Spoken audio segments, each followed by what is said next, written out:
Welcome back to the Paddle and Fin Podcast Network. We're brought to you by Yak Gadget. For all your kayak fishing accessory needs, go to yakgadget.com. Pelican cases, coolers, and lighting. Go to pelican.com. The 153 Bait Company. For all your hard and soft bait needs, go to the153anglers.com. Now let's get this show started. What's going on? Facebook Live, YouTube. Welcome. Hi, Jay. Hi, Bray. How you doing? It's all right. Just all right? Just all right. It's been interesting. Yeah, what's interesting? Yeah, everything. Come on, explain. No, we're good. Oh, geez. Well, we go down in that lower left-hand corner, smash that share button. That's what I'm doing here now. Let's get some people in here. We had an interesting conversation 2 weeks ago. I know Mikey was in the chat, just, getting all worked up. We were talking about how to promote yourself, how to market yourself, gain sponsorships, things like that. You guys asked for the show, so we're giving it to you. This is going to be a multi-part series. We're going to have Mike on this first round, second and third, fourth rounds. We'll probably get some other folks here on this conversation. But Mike has got a marketing background. That's kind of what he did before he got into what he does now. So let's get Mr. McKinstry in the house. Mikey, welcome. Hey, what's up? Good to have you here, man. I could tell your frustration when you were pounding the keys in that show. It wasn't frustration. It was more of a, I have things I want to chime in. I want to be part of that conversation.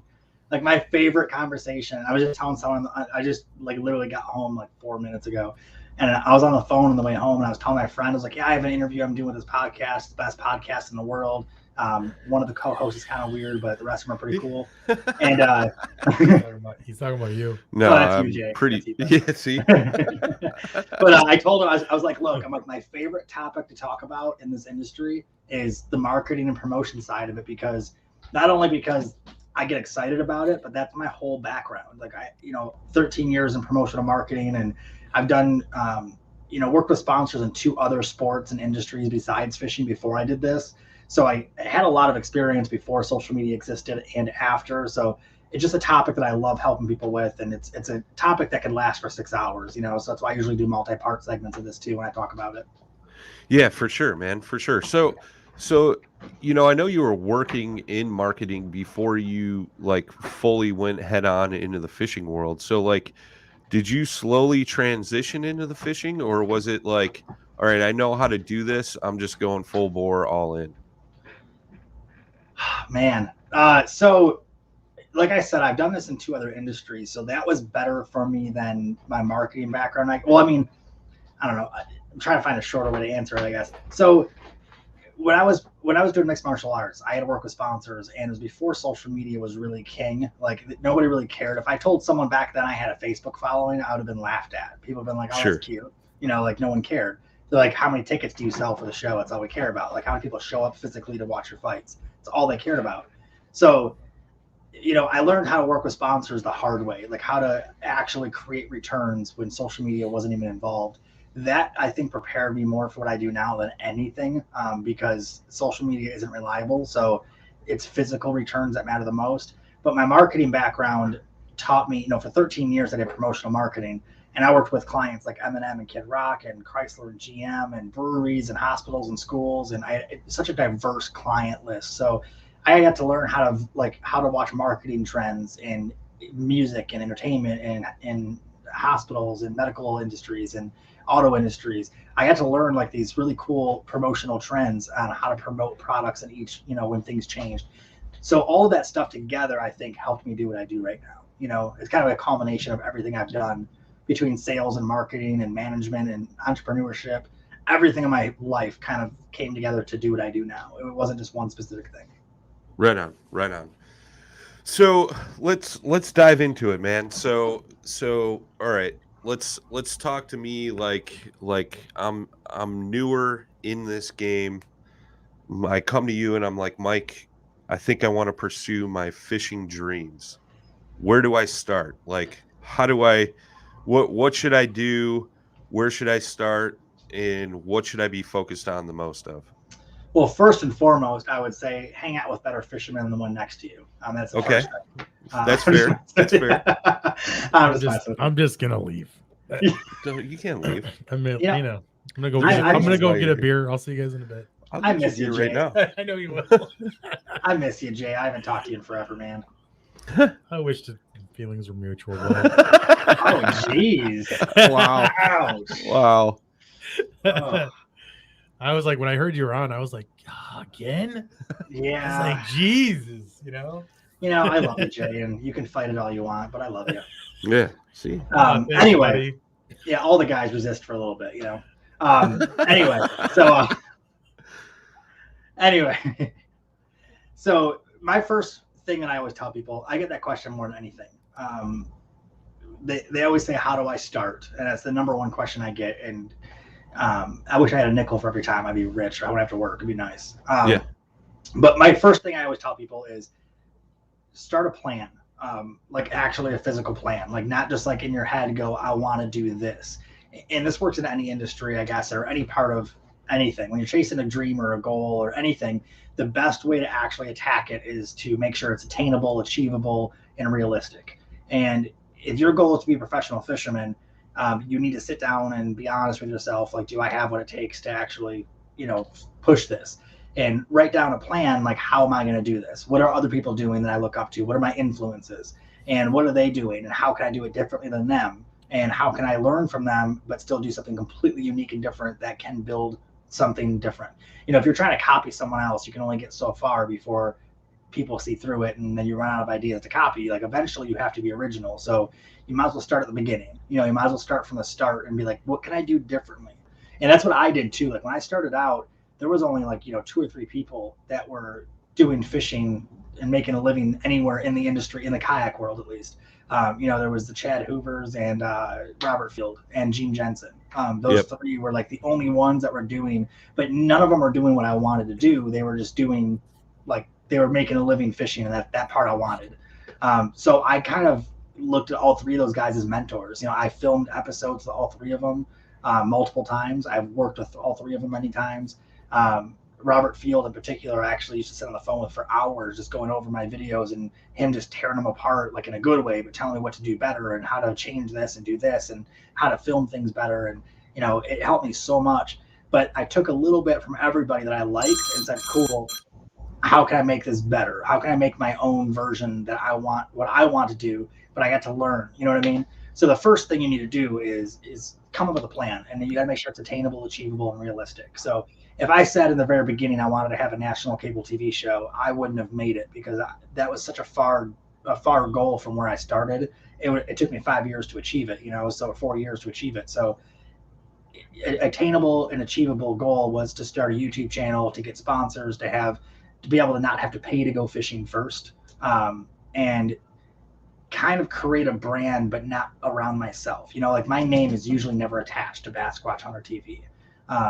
You don't really hear about Mike McKinstry as much as you hear about Bass Squatch, and that Sure. was my business plan from day one. Is I don't want it to be about me. I want it to be about the adventure and the sport. And that's something you have to decide in the very beginning, like entry, like first thing you do. Are you doing tournaments? Are you going to host a show? Are you going to try to be a YouTube influencer? Like, what avenue are you going to go down? And you have to commit to that and just really follow your business plan and really stick to it. No matter what obstacles come your way, or no matter how many times you get told no matter how tough things get, if you stick to your plan, then you can grow from it. You can't build a pyramid with no foundation. You know what I mean? So you got to build a foundation to get to the top. So that's my best advice I give anybody from the start. I totally agree 100%. I mean, like, when we started Paddle and Fin, like, it wasn't, I didn't want my name attached to it, so I could relate to that. It was more, hey, this is Paddle and Fin. Brian's over here doing his own thing. I've tried to keep those 2 things separate, especially now, because we got so many people involved, so many different segments, things like that. It's not just the quote unquote Brian show. So I totally get where you're coming from there, man.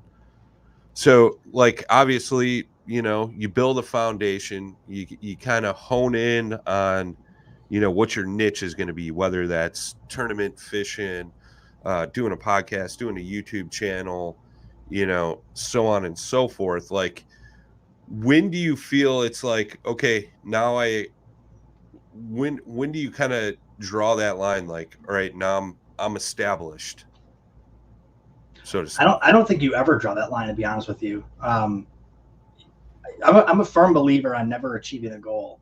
And it's funny, like I used to teach sales classes and I used to say that line all the time, like never achieve your goals. And people would always be like, what? Like it sounds so counterproductive. But the way I mean that is if you draw a line or you set a goal, all you're doing is setting like a plateau for yourself. Because Sure. if you set a goal, like the first thing you do when you achieve any goal is you take a breath. You're like, whew. Yeah, right. Right. Like if you climb a hill, when you get to the top, you like, holy crap, that was hard. Like you look back and see what you just did and like that was hard, blah, blah.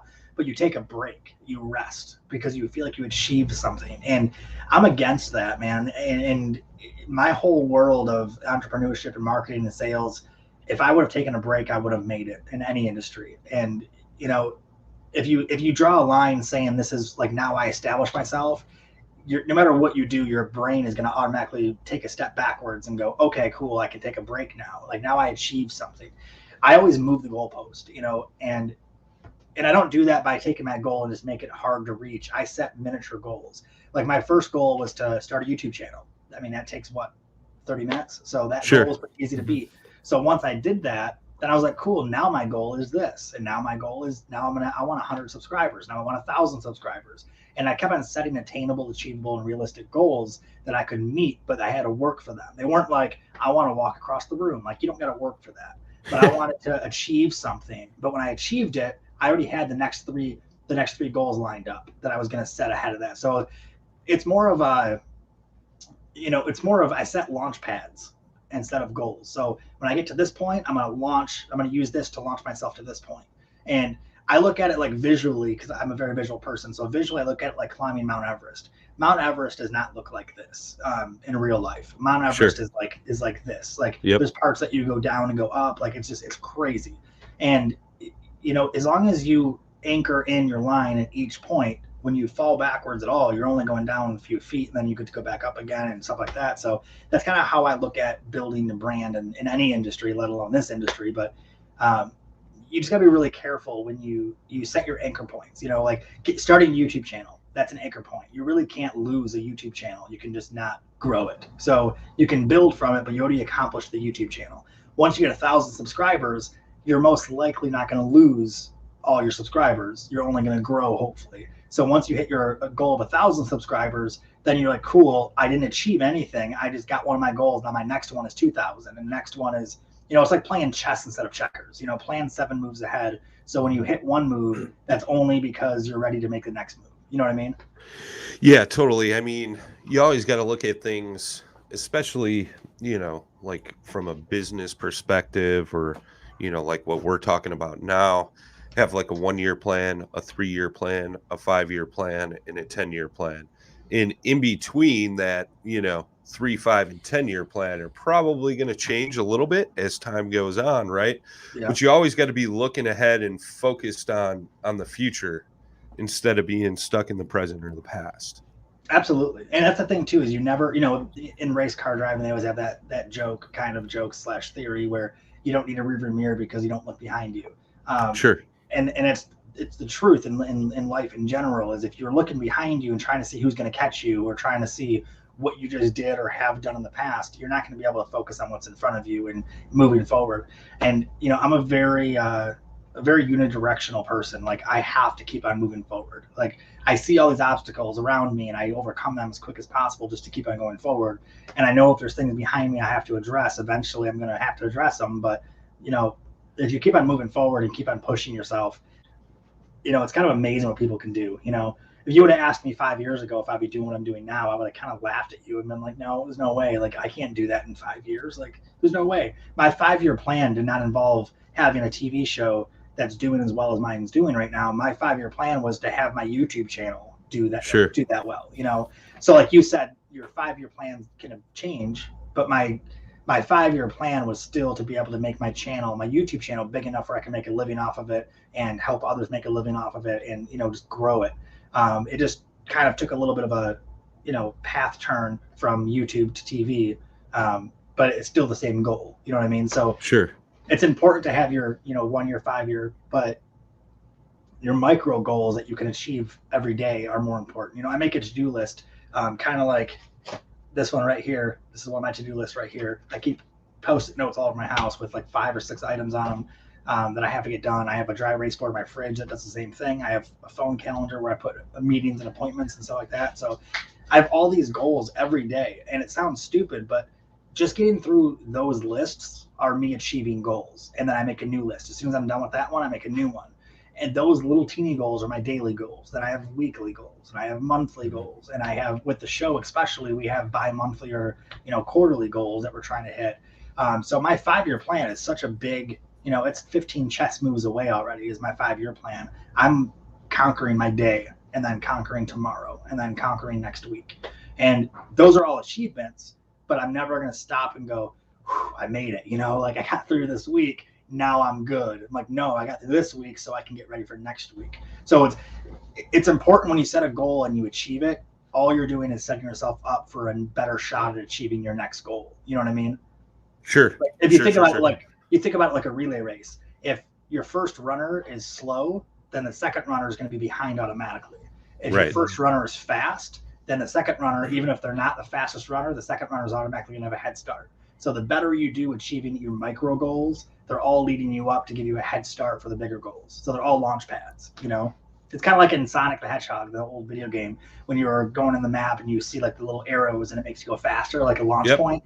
You wanted to purposely hit those because it slingshots you to the next checkpoint faster so you don't run out of time. That's kind of how I look at structuring a business is you want to find not plateaus, but you want to find launch points where you can be like, oh, if I go this way, I can hit these little speed arrows and it'll slingshot me. So if I do fail, if I make a mistake and I go backwards a little bit, I'm going to be going 100 miles an hour this way already. So if I go backwards, I'm still going to be further ahead than I am now. You know what I mean? Yeah, so it's important to set those.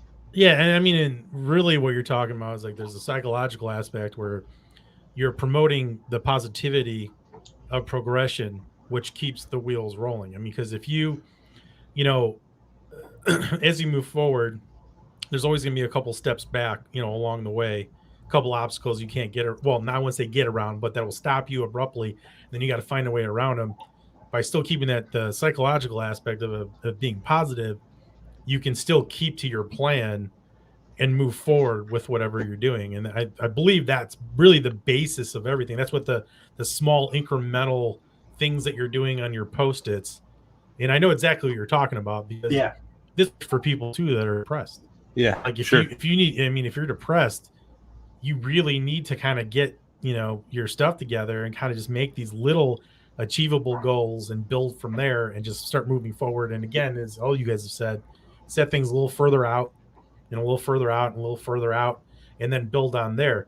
And to your point, go beyond those, like never just leave it as like, this is the goal.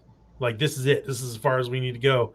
You put something a little further past that once you know, achieve something a little bit like more in the back as we move forward. So it's kind of like checkpoints versus a finish line, you know? Sure. Yeah. So a checkpoint gives me a point where it's kind of like a video game. If checkpoint means if you fail, you go back to your last save point.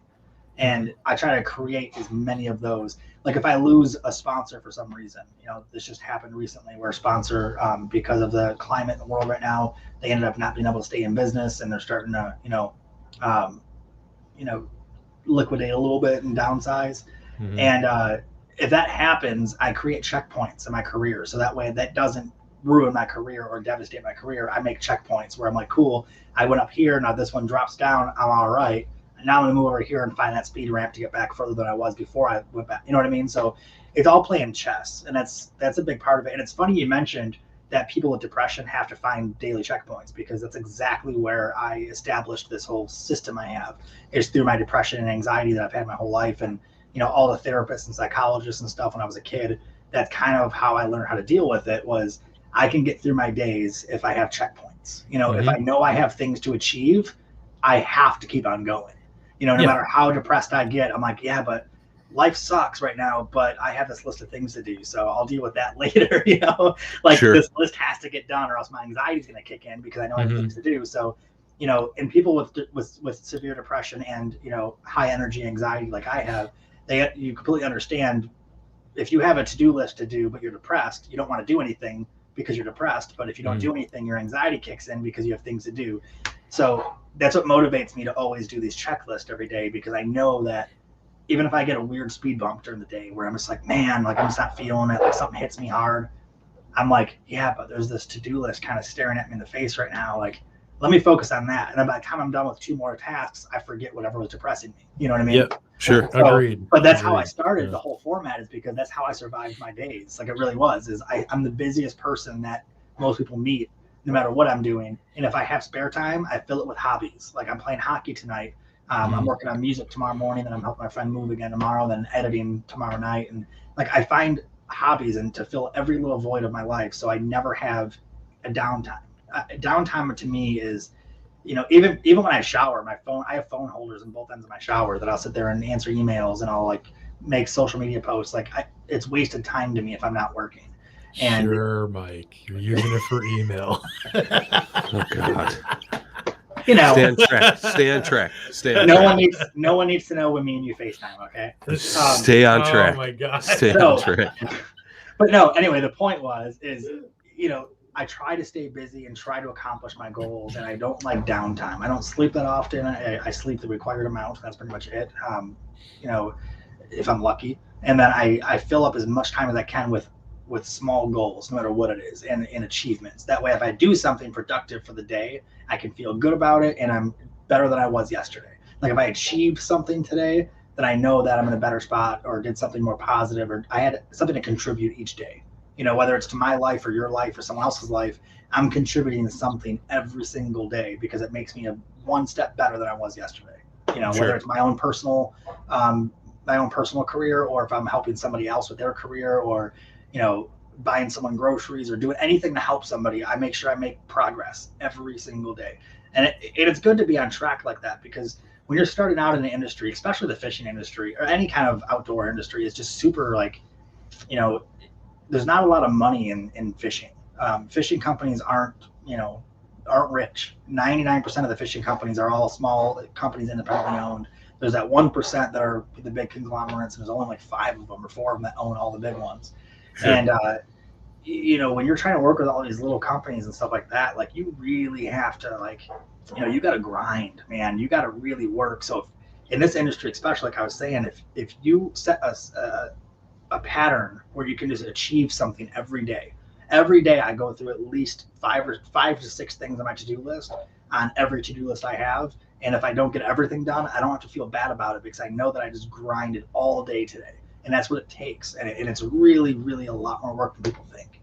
Yeah. You know, when I had my last intern, he worked with me for 16 months. And I remember the first few months, he would used to just stare at me, and he's like, dude, I had no idea this is what goes into, like, you haven't even fished all week, and this is what you do all week. Like, this is crazy.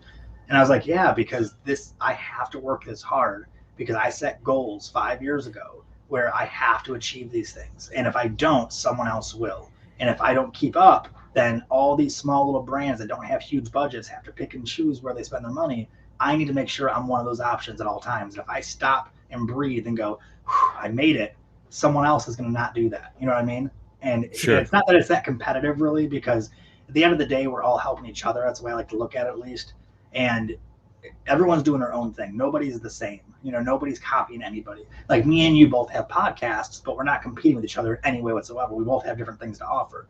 Sure. So I'm not saying that someone else will do it like they're going to take my spot. I'm just saying that these brands don't have crazy budgets to spend on everybody. So they have to pick and choose. And I want to make sure I'm the least in the conversation. And by doing that, I have to stay working. So when you first start out setting those goals, those micro goals are the most achievable, attainable, realistic goals are the most important thing you could possibly do.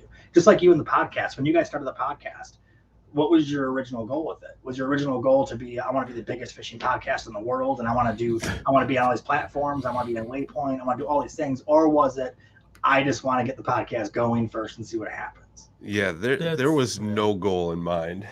Yeah, I mean, it was kind of like, You know? I mean, there's so many different avenues, right? I mean, the sky's really the limit, right? Because I mean, there's really no template to follow, so you kind of have to create your own future, so to speak.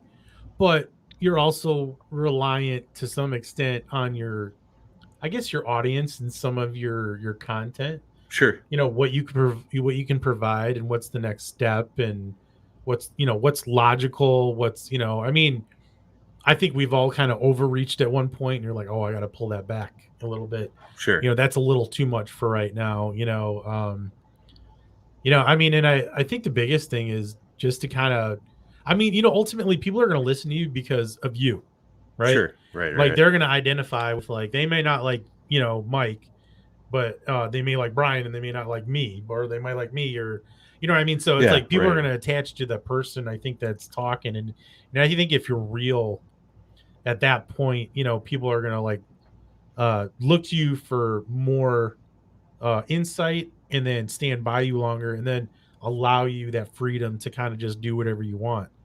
It's kind of like our show, right? Yeah. I mean, it's unscripted in the sense of, there's kind of like parameters we stick around, but sometimes it goes like, we could start off with fishing and be talking about taxes. Yeah. I mean, it's it's like, but again, I mean, it's. So what's your guys' goal? So I'm not trying to flip the interview around here, but like, what's your guys' goal with the podcast? Like, what's your overall, like, do you guys have like an overall, not like a finish line, obviously, but do you have a achievable, attainable, realistic goal that you're trying to hit with it, as far as how many downloads, or, getting certain guests on here that you haven't had yet, or, what's like the next achievable, attainable goal you guys have? I can't share that with you, Mike. That's secret. That's secret squirrel well, stuff. what's a non-secret one? Like, I just did. Like, is it a certain amount of downloads? Is that like a goal you have? Where you're like, no, like numbers hasn't really ever been like a thing. Like, it's cool when you hit that milestone. You know what I mean? Like we're coming up on 500,000 downloads, which is pretty cool. Dude, you know what I mean? So it's like, all right, cool. Like 500,000 in like 3.5 years. Not too shabby, No, that's great. I think our biggest goal is just to continue to grow and continue to provide as much content as possible. Like, that's always been our focus, is just continued growth and evolution, and just producing as much entertainment out there as possible. You know what I mean? So, and I'll agree with that. I mean, the biggest thing was to kind of give everybody a voice. Yeah. To kind of try to reach like every kind of person in fishing and hunting, for that matter.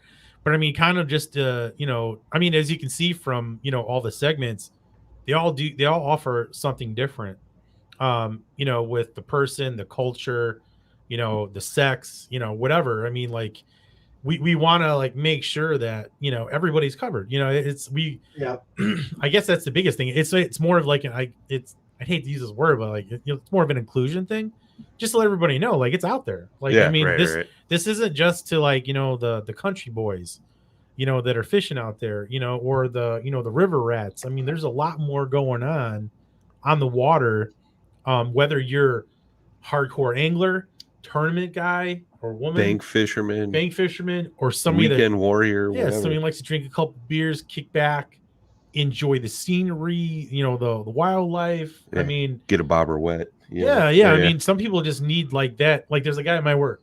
He really doesn't want to do anything except sit on the boat or on the bank and just throw a bobber in the water and kick back and drink a beer. Yeah. He just wants to chill, maybe have a barbecue, but that for him, that's like his sanctuary. That's the way he feels the best, So we want, like, I guess that's the main goal, is we want to like appeal to everybody, but we want different, like our different people to appeal to them.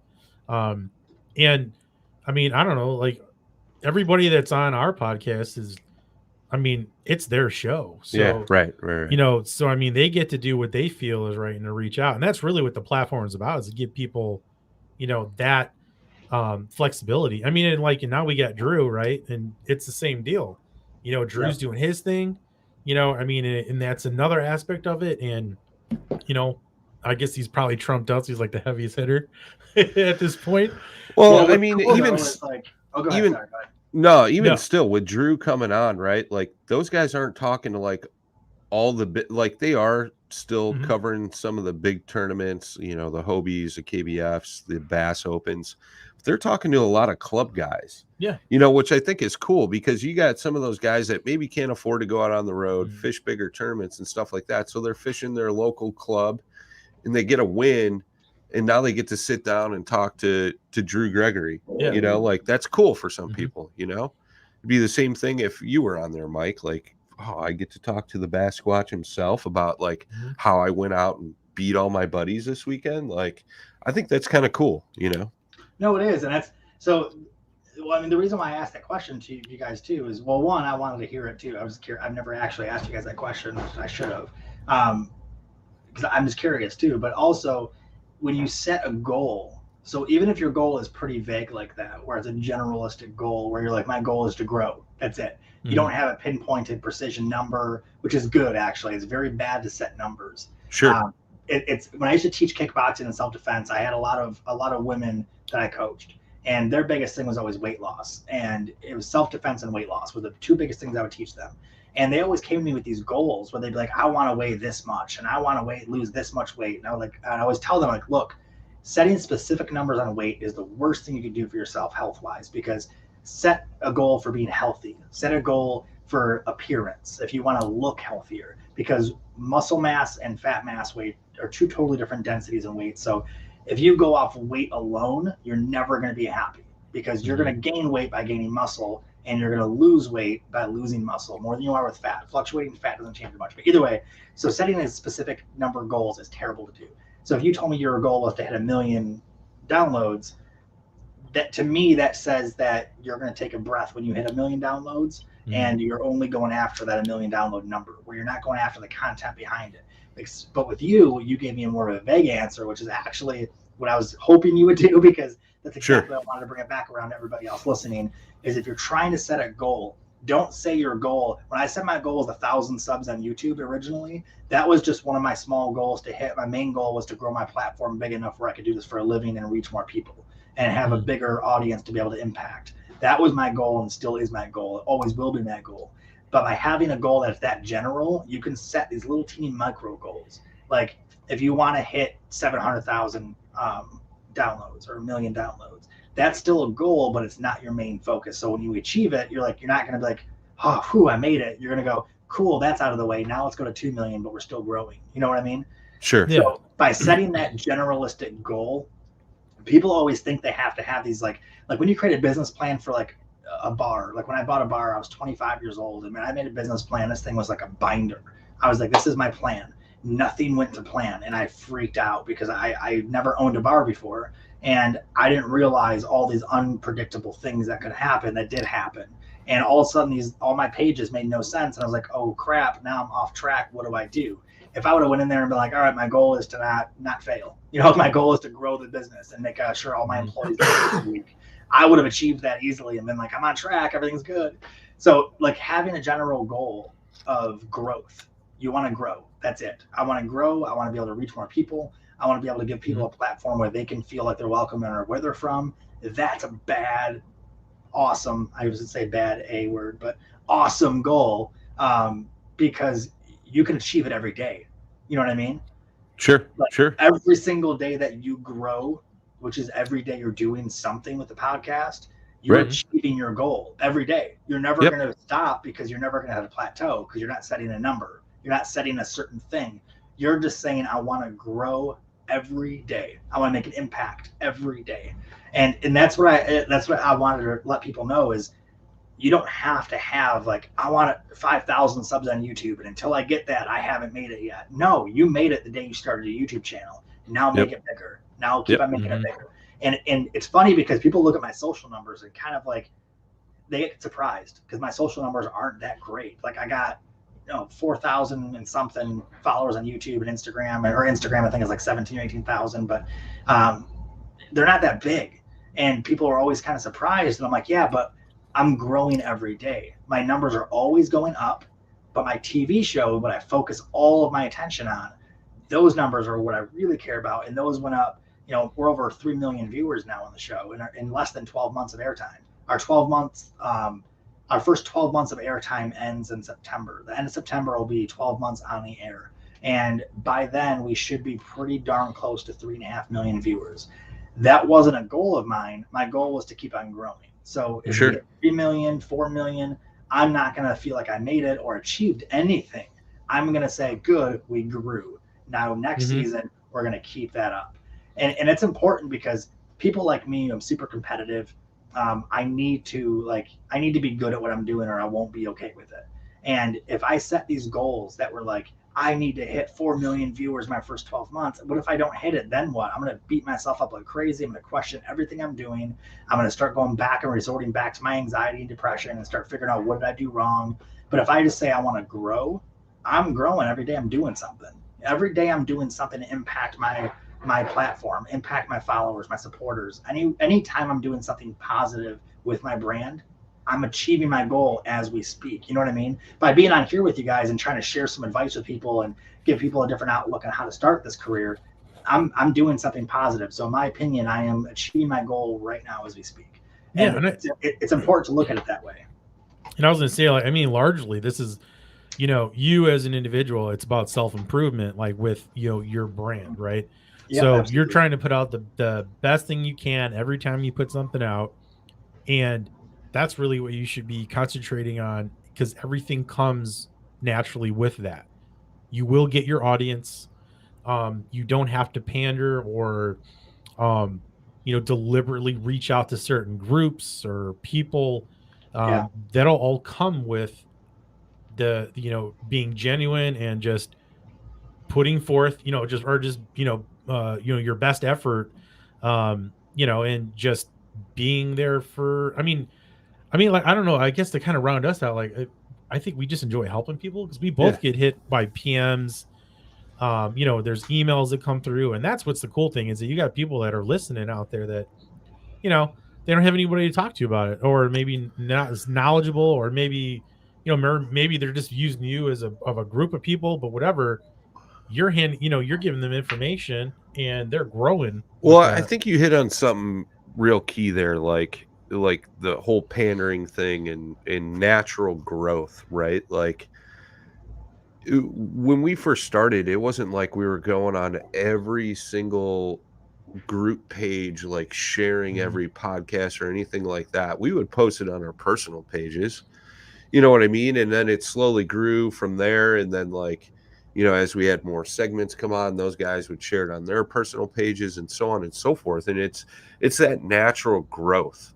You know what I mean? I think if you try going that other route, you kind of cheat yourself. You know what I mean? Where you're buying subs or just plastering your YouTube videos or your whatever on every single group page out there. Like one here and there is not bad. But you're almost taking yourself backward when you do that, though. Yeah, right. And people don't see that at first, but I've seen people who buy followers, like YouTube's followers and stuff like that. Oh, sure, And it's funny because what happens is, one, YouTube catches on. They're not stupid. YouTube catches on and shuts you down. Two, they take away all those followers. I've seen it happen. There's actually a pretty big dude on YouTube in the fishing world. I won't drop it because it's not my place to drop it, but at one point in his career, this was like 3 or 4 years ago, he, or as he said, someone else, but someone bought a bunch of followers for him, or he did, whatever happened. YouTube caught on to it, took away even more followers than what was supposedly bought. So he went backwards way further, and then they gave him a strike on his account. They could have actually shut down his whole account if they wanted to. Not only that, but here's the other side part. This person, when they were working with brands, those brands were getting zero return from any promotions because their followers weren't real. So they were getting no love from sponsors. They were giving no return, no positive track record. They were in risk of losing everything they worked for. And people saw through it. People started catching on to it. And they're like, hey, man, that's weird. They started noticing these weird irregular things on their channel. And I remember this dude was telling me about it.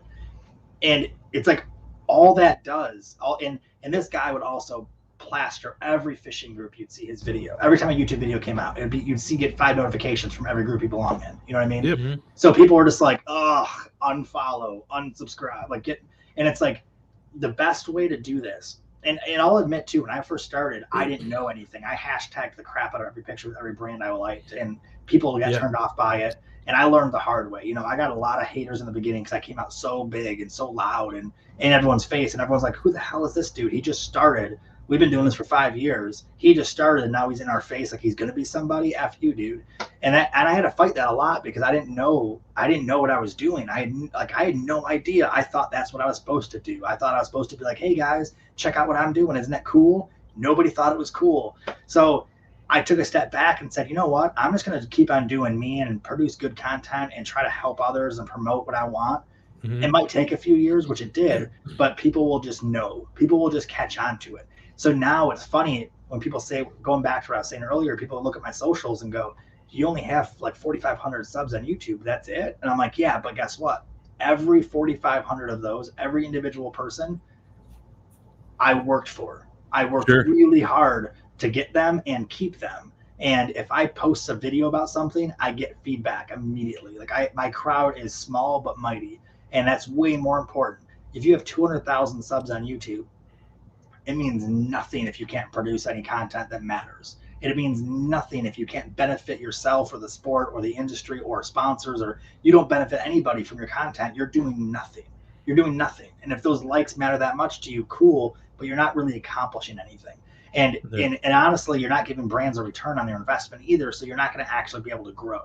And I don't look at, so when I look at people in this industry to look up to, I don't look at people who have the most subs or the most likes or the most popular anything. I look at people who provide the content that actually helps people. Well, not only the content, but it's the content of the character of the person that's doing the content. Mm-hmm. Because if that person's doing good content, but they're doing it just because they want to grow their channel or because they just want to make money or do this, it's hollow to me. I look at the people, most of the people I look up to in this industry, it's funny, have smaller followings than I do even, or smaller followings than you'd ever expect at least, but they do it for the right reasons. And what they're doing is actually creating something positive that people can learn from or take something away from it, or I even take away from it. Like some of the guys I follow on YouTube, even the non-fishing related ones, people probably never heard of them, but they do really inspirational stuff that just hits me and makes me motivated and makes me want to do better. It makes me want to do more. And I listen to people on podcasts and stuff all the time that literally have 20 views. They're like, nobody knows who they are yet. And I don't care about that. I don't listen to a podcast because of how busy they are, or I don't listen to a YouTuber because of how many views they have. I go for content of the person behind the camera. Because that's what really matters, and that's what I kind of geared my brand towards, because I want people to know I'm not doing this for views. I'm not doing this to get you to go fishing necessarily. I'm doing what I do to get you to go out and experience life. Get out and take a risk. Follow your adventure. Don't care about money. Don't care about possessions. Those things don't matter. They don't go with you at the end. Care about what you're doing every day as an impact. Care about what you're doing for the community. Care about what you're actually providing people. Are you giving content that's going to motivate them to be better people and go have fun and experience life? Or are you giving them content that's going to make them watch it so you get more money? There's a lot of different avenues in that too, a lot of different fingers in that one. Since we're talking about, about content, like what do you think, so YouTube, right? Or even a podcast, let's go with both. What do you think what do you think the frequency should be if you want to be out there, like pushing your brand, trying to, basically just get seen and be heard?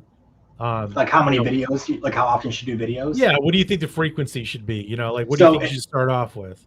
This is just an opinion, obviously, because everything's different. But my opinion comes from a lot of like YouTube content creator forums that I'm a part of, and I watch a lot of, like, it sounds ridiculous, but I'll spend 3 or 4 hours in the middle of the night listening to someone speak about content creation, like at a TED Talk kind of thing, because I think it's fascinating how there's algorithms, there's mathematical stuff behind all of it, but at the same time, it's everyone's opinion is different. It's all what you want to do. There's streaming gaming streamers that I watch that have a gaming channel that posts 7 days a week, no matter what, and that could work for this guy and not work for this guy. At the end of the day, it's the person behind the camera, not the content. Like I said, it's the content of the character of the person, not the content the person's creating. So I think the happy spot is twice a week. And that's in the fishing industry, because people get burned out. There's only so much you can watch. There's only so much you can see of the same person doing stuff, where after a while you're like, yeah, I'll watch. If it's every day, I'll watch it tomorrow. I'll watch Thursdays. I'll watch Fridays. It doesn't, like, I missed today's. What would he do? Tomorrow's almost the same thing. If you give too much, people decide not to want anything at all. If you give too little, then people don't get what they want. So the happy spot, from what I've heard from other people, what I've learned on my end, if you can publish twice a week, that's enough for people to get their fix, but still want more and still want to wait for that content. It's kind of like your favorite sitcom on TV. It airs once a week, right? Your favorite TV show. There's reruns, maybe depends what kind of show it is. Like my show airs 4 times a week even, but has one anchor spot. Like it airs once a week for the new spot. You're willing to wait a week to watch one episode again, usually for any show, like no matter what it is, whether you're watching Kardashians or, whatever, everyone's willing to wait a week to see what happens next. That doesn't change on YouTube. The difference with YouTube is it's shorter content. So instead of doing a 25-minute episode once a week, you can do 2 12-minute videos in 1 week, and that gives people the same fix, but then it's more frequent. If you do 3 or 4, people literally tend to turn off a little bit, and they're like, I'll watch tomorrow.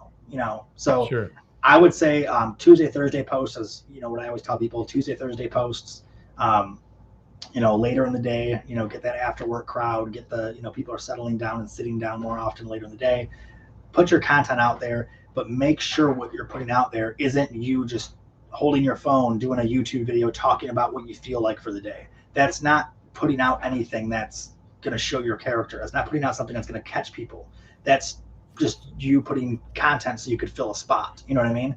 Put up quality content. Like, I'm not saying you have to be a master editor or have $20,000 cameras. You can use your cell phone, edit on your phone, use your phone camera. If you have a smartphone, you have something at your fingertips that you can make amazing content with. But make content that has, substance to it, that people can take something from, and they're going to connect with you, and they're going to want to see your next episode. They're going to want to see the next thing you do. And that's how you get them in. That's how you grow your base, is make people connect with you and make them realize that this is me and who I am. I'm not a different person on YouTube than I am in person. And Jay, like you've met, like you stayed at my house, like we know each other personally. I'm now different right now than I am on my show versus when I am at 3 a.m. at my house.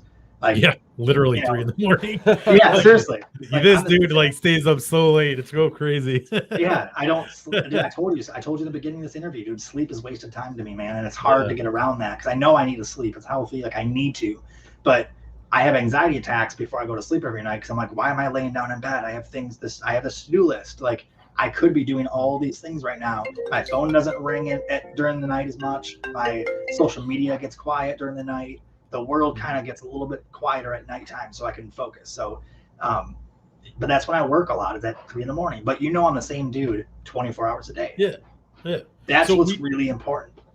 Yeah, exactly. You should always be yourself. I mean, we've always. But if you do good content where you're showing that, people relate to it, though. People will be like, to be all honest with you guys, I watch your podcast because of YouTube. I don't watch your podcast because of whoever's on. I don't. Let's be honest, it's me, Mike. I mean, I don't want to make Jay upset. Me and Jay have a history. So, True. I gotta let him down soft. So I literally watch your podcast because I want to hear what Brian and Jay are going to talk about next. Not because I care about the content of your topic, but the character of you two really shows through in your conversations. And I know Jay a little bit better than I know you, Brian, obviously, but I know Jay is the same dude all the time too. And I it's like Adam Sandler. You either love him or you hate him, but Adam Sandler is the most relatable comedic actor in my opinion, because he is the same dude in every movie. Like you feel like anybody who's seen more than one Adam Sandler movie feels like you actually know who he is in real life. And he could be the opposite. He could be the biggest jerk in the world in real life and you wouldn't expect it. I've heard the opposite. I've heard he's a great dude. I've heard he's the same guy. And because he is that personality all the time, consistently in all of his content, no matter where you see him, you kind of feel like you know him. You feel like you can relate to him. You could feel like I could tell you right now that Adam Sandler is probably a huge fan of the Boston Bruins. He's probably a huge fan of basketball. I can tell you his probably what he wears most of the time is gym shorts because that's all I ever see him in. I don't know any of these things, but I'm telling you that I connect because I see him the same person all the time. With you guys, I see you guys be the same people no matter what you're doing, whether I see Jay at a trade show somewhere, whether I see you guys on a podcast. And to me, that's easy to connect to. And I just want to see what, like Adam Sandler in any movie, he's the same character in a different situation. Every podcast, you guys are the same people in a different situation. And that's important when you produce content on social media, on YouTube, on TV, whatever you're doing, is be the same person all the time. Have the content of your character be the most important content you're producing. That's the content you want to grow every day, is the content within, not the content you're putting out. You know what I mean? Yeah. I mean, you should be personable. Very much so. But, and the thing I think a lot of people have trouble with in the very beginning is that you don't know how to be, right? You want to be yourself and you think you're being yourself. Sure. But you're not being yourself. Right. Because you have these pre-assumed ideas that you're trying to project, but in the end, it just all gets thrown on the floor because you really, in the natural occurrence of doing it, you become exactly who you are. Well, in most cases, and to your point, that's what people are going to connect with. Like once you finally come through, it's like a band, right? Like a band, when their first album is never going to be as good as their latest album. Mm-hmm. It's like you are just going to get better, and better. Well, it depends though too, because in that analogy, I'm sorry to interrupt you, but that analogy is important because when a band pushes their first album out, 99% of the time, their first album is sometimes their realest album too, because it's before they get corrupted or before they get persuaded or before, a lot changes. Like you look at a lot of the big bands from our generation in the 90s, their first album was almost always the best work possible because it was more of who they were before they got famous. It was more of who they, it's more of like what got, like look at Green Day, look at, Green Day Dookie album, the first album was amazing. 311's first album was unbeatable. Sublime's first album was absolutely magic. Nirvana's first album, these bands, because they still were true to who they were, that made them famous. The thing that made them catapult into the mainstream, they usually lose along the way, like their newest stuff. Metallica is one of my favorite examples of that. Okay, but I will say this: you brought up Green Day. Now I was lucky enough to see Dookie out in Chicago, and here we go. No, I'm just saying, and I just saw them at Wrigley Field, like 2 weeks ago. Anyway, dude, they're friggin' amazing. It's even better than Dookie.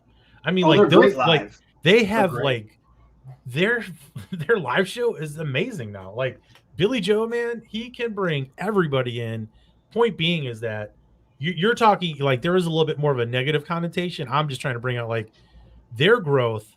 I mean, they took punk rock and made it mainstream, and people can say what they want, like, oh, they're sellouts. Dude, they still, I mean, it's just like anything, people just fall into more of a melodic. Sure. Well, they do what's expected of them after a while. Like, so Green Day is Green Day, AC/DC, Aerosmith, like there's some bands that never had to evolve or change because what they had was so different and unique in the beginning where they don't have to do it. So Green Day's catalog is insane. I mean, like they have a hit on every album. You know what I mean? So like they didn't burn out. Where you look at like Sublime, I understand that the lead singer passed away before they even got famous, but Sublime's follow-up albums were trash compared to the original. I don't know about that. See, he's a big Sublime fan. So I'm a huge Sublime fan. We're gonna get in arguments here. Like I've seen Sublime in Rome. That's how much of a fan. Like even Sublime with Rome, I've even seen live. Which I know most Sublime fans stopped listening to them when they did Sublime with Rome. But like I'm a huge Sublime fan. I was actually in a Sublime tribute band for a while. Like, we were called Garden Grove. Was the name of our band. If you're a Sublime fan, you know Garden Grove. Some bands don't need to evolve. Sublime didn't evolve and change until again, Sublime's another different category because the lead singer passed away before they even got famous. So once they got famous and started releasing other stuff, they had different singers. So well, and I think it's important to say too, like every situation is different. Wherever the angle, like wherever everything is coming from, you're gonna filter it however you're gonna filter it at that time. With whoever you're with and however you're feeling and whatever you're eating and taking it, but just in general, like knowledge and all that. But I think in general, though, the more and more you do something, the better and better you're going to get at it and become more natural. Maybe music wasn't like the best example of that. But Sure. when you're like But by you can't yourself, forget what got you started, though. That was Right. the whole No, point of course it, though, not. is if you lose your character. So a lot of musicians and actors have done this, where they'll be this great person and really have the right idea in the beginning, and then once they get, I guess it goes back to the very beginning of our conversation where you plateau and you set a goal where you're just like, oh, I made it. Now I don't need to do anything anymore. I can be this person now. I can be the person that made it instead of the person that was grinding to make it. And Sure. and it happens in music more than I think in anything other industry. That's why I brought music up into it, because I'm really music heavy in my life too. So you look at artists like Eminem is a great example, actually, because Eminem had this weird period where what he was doing to get him to go like this, he stopped doing at one point of his career, and he stopped being who he was in the beginning and turned into somebody else. And I've actually known, or not, I should say I know Eminem like personally. I've met him quite a few times, and he is not the person he was in the beginning. I will openly say that he is not the person he was when he first started. Kid Rock is another great example of that too. When I first met Kid Rock, he was nobody. He was coming to our shop, printing his own shirts. He didn't have any money. Like, he was grinding, and he was one of the nicest, humblest people in the world, and he is not that person anymore. And that's the person, and that's what I kind of mean with it, is when you create content and you're creating the content inside of you that you're putting out, like the content of your character is more important. If you keep that true, then the content you're putting out will stay true. If you do the opposite, where you're like, I don't care about my content and my character, I just care about the content that I put out, and I want people to like it. That's all I care about. I want the views, I want the subs, I want this. That's all I care about. Then you're going to do what people like, Kid Rock did, where, I hope somehow magically Kid Rock doesn't see this. I don't think it'll get on his radar, I hope. But for real though, like, that's what people do, the wrong kind of content, is they're focused more on the content that people see instead of the content that they're putting out from themselves. And you lose who you were that got you the following. Like, if I started doing videos that were just clickbait, that's all they were, I would lose all of my core followers and supporters, because they are not my followers and supporters because I'm using clickbait titles and getting their attention, or being like, look, 500-pound fish caught by world's strongest man, watch this video. I'm just like, hey, check it out, it's fun, and you might get inspired by watching my videos. And if I stay true to that, that's where my following will keep on being solid and growing. And that's kind of what I meant in the whole beginning of this whole thing, to kind of bring it back a little bit, was the content of your character is way more of a priority than the content you're putting out on YouTube. And if you put out 2 videos a week and stay true to who you are, there's really no way you can't grow. I mean, there's no way. Like, someone in the comments mentioned Greg Blanchard, and I think that's a great example of this, because that dude does not have like the highest produced videos, and he's not clickbaiting you either. But it's like, I've never met the dude. Actually, I think I have met him. Maybe I don't know, and I feel bad because I don't remember if I have. But that dude, I feel like I know him. Like, just from watching his YouTube videos, they're very real. They're very like. It's like I went out fishing with the dude by watching his video. That's exactly what I'm talking about. Is, I spend so much more money on camera gear than he does, and so much more money or time on editing, and I do so much more production than he does on his, and his videos are just as real and impactful as mine are, in my opinion. Absolutely. And that's important. And when people are building this stuff too, just to get this back on topic before we have to end this here, when people are building themselves as a brand and they're starting out, the number one thing you need to do, once you get your plan in place, obviously, which path do you want to go? Do you want to be a tournament guy, a host, or an entertainer, or what path am I going to take, so you can set your plan? The most important thing you can do is make sure that whoever you are as a person does not get muddied up by trying to get views and trying to get numbers. And, that's why I told you setting a vast goal to be like, I just want to grow, is so important, because if you're focused on numbers, you will fail all the time. Amen to that. And the last thing I want to do is set somebody up for failure, or watch them fail, or applaud someone's failure. I want to see people succeed, and I want to see people succeed the correct way, so other people can look up to them and succeed the same way. Because eventually, we're not going to be on top of a mountain. Like, when I first started, and I said there was like 3 guys that were doing this like professionally. None of those 3 guys were doing professional kayak fishing in tournaments. All 3 of those guys were doing professional kayak fishing and entertainment. So when I looked at that, I was like, dude, this sucks. I came from the bass boat world, where there was like 50 guys that were probably making a living, fishing for a living, and all doing tournaments. And then I come to the kayak world, and there's 3 guys making a living, and they're not doing tournaments at all. And I was like, man, this is weird. I want to see eventually where we can be, instead of being on the top of a mountain with 3 people or five people now or whatever it is that are making a living entertaining. I want to see a mountaintop full of 150 people where there's group over here making money doing tournaments for a living, there's a group over here doing entertainment for a living, there's guys over here that are just doing like tutorials for a living, there's this group over here doing podcasts for a living.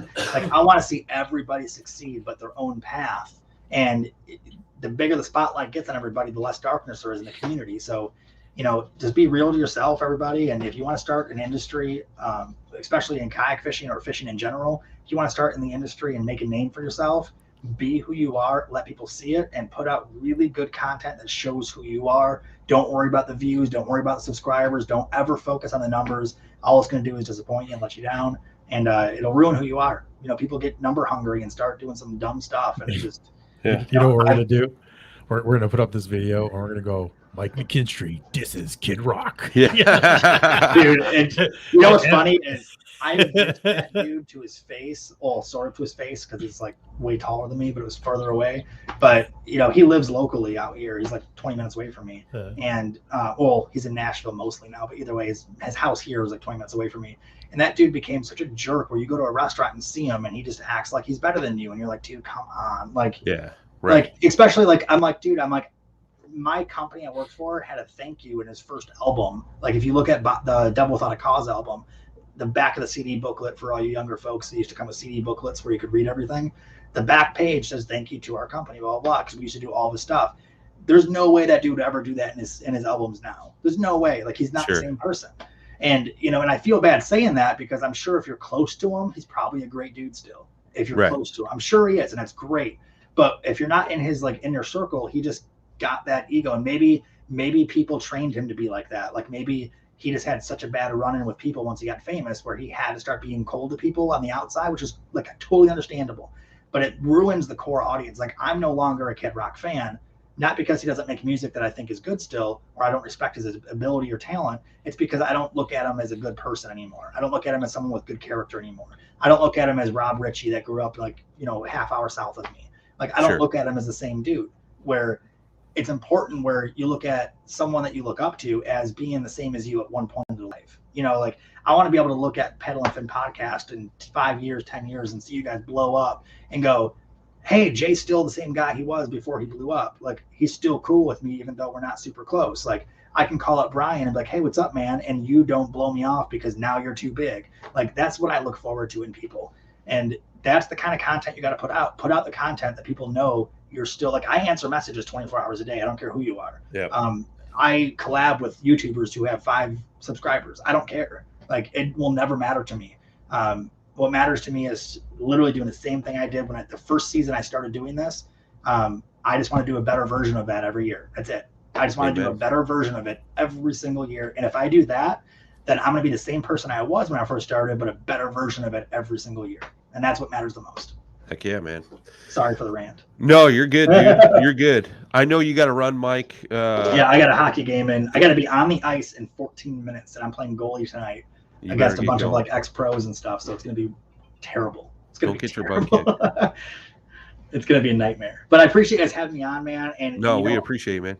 We'll do round 2 coming up. Yeah, I wish we could do a 5-hour version of this, man, because we didn't even get into the fun stuff. But next episode we'll get right into that. So we established, build a foundation, build goals, micro goals, big goals, futuristic goals. Am I going to be on next week with you guys? Are we doing this next week, right?